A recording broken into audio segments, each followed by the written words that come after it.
后来乡亲啊，有一句这个俗语讲夏至风台就出世，24节开过夏至了后，就进入到风台期了。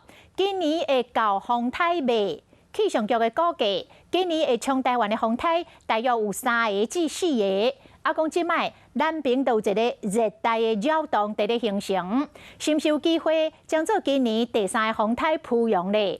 气象局讲会继续来监测。啊，今仔日有5个县市的高温拢飙到36度，明仔载落雨的区域会搁较快。啊，虽然明仔载的高温会小可可落降一丝丝啊，但是也是真热。咱的乡亲也是爱防日头晒，唔通去热着。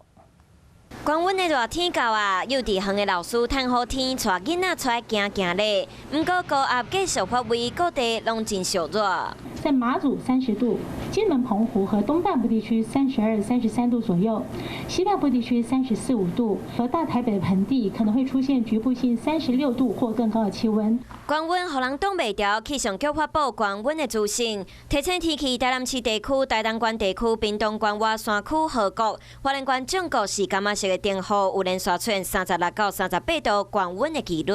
另外，高雄市外山区河谷是黄色的灯号，有机会出现36度以上的高温。不过，拜三开始高温会略下降，因为南方加大外围的水汽上北，南部会先受影响。接落来，中部以北嘛注意过头的落雨，类似天气形态会一直维持到拜5。另外，南方的热带扰动，敢有机会变作今年第3号风台？是适合热带系统发展的，它是热带性低气压嘞，还是轻度台风，会不会对我们造成影响？这部分我们一直会持续的监测。今年风台敢有济？气象局估算，7到9月气温正常，较温暖，雨量嘛伫正常值。侵袭台湾的风台数量大约3、4个。那个降雨部分的话呢，在7月呢有一点稍微的偏多的，8月跟9月呢，我们估计呢现在是偏少跟偏多的机会是相等的。来看今年5月每雨季落雨北部较济，南部较少，不过雨量是1月到6月的第6名，落雨的时间是今年以来的第4济，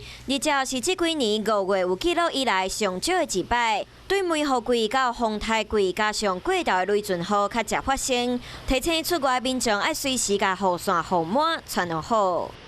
观众朋友，有一件事情不知道你们做了吗？那就是赶快来订阅我们的 CH52华视的频道，而且记得哦，一定要帮我们分享、按赞，还要开启小铃铛。